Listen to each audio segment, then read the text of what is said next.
Innovation.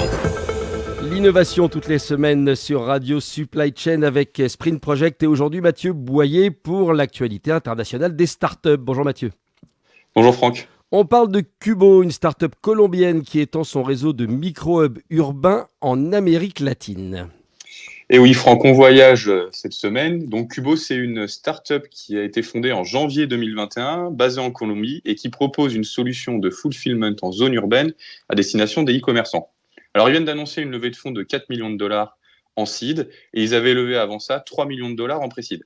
Alors, ce sont des montants qui sont assez élevés pour l'Amérique latine, mais ils montrent bien deux choses. Un, c'est le dynamisme actuel de la région et l'attrait qu'elle a en matière d'innovation pour les investisseurs. Et puis deux, c'est l'importance d'avoir une expérience entrepreneuriale quand on monte une startup, puisque un des cofondateurs de Cubo avait monté une startup à succès dans le dernier kilomètre en Colombie.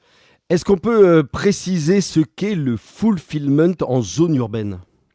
Ouais, alors, la startup, en fait, elle est spécialisée dans la transformation d'espaces urbains qui sont abandonnés, délaissés, et ils vont les transformer en micro-entrepôts dédiés à la logistique. Alors, Cubo va gérer la logistique de biens non périssables, ayant une forte rotation et faisant une taille maximum d'une boîte à chaussures.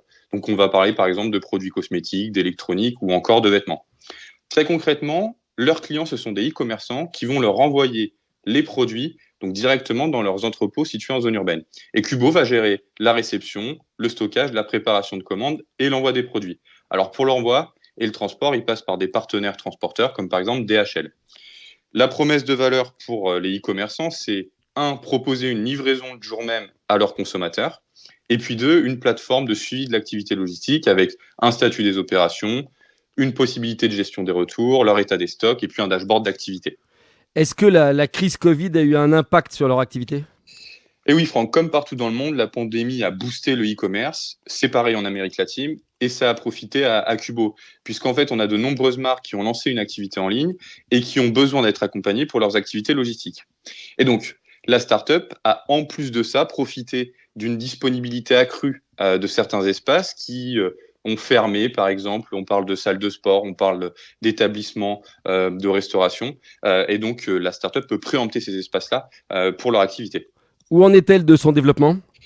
Ils ont aujourd'hui une cinquantaine de marques clientes, une vingtaine d'employés, et puis ils enregistrent une belle croissance de 30 à 50% par mois. Actuellement, ils ont un entrepôt opérationnel à Mexico City et ils peuvent gérer environ 120 000 commandes tous les mois.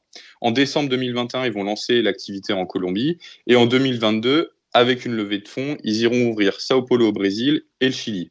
Et en 2023, ils attaqueront deux nouveaux pays, le Pérou et l'Argentine. Un petit mot sur le marché ? Alors, ces logisticiens d'un nouveau genre émergent partout dans le monde, aux États-Unis, en Europe, soit pour du fulfillment comme le fait Cubo, soit pour de la consolidation de colis. Derrière ces hubs urbains, Franck, il y a une problématique dont on a déjà traité, c'est la problématique de l'immobilier, puisque c'est le fer de lance de ce sujet. Et il faut avoir une forte rotation des produits pour assurer une rentabilité suffisante de l'espace. Alors, ces hubs urbains, ils font partie de nouveaux schémas logistiques et ils sont en pleine émergence. Merci beaucoup Mathieu.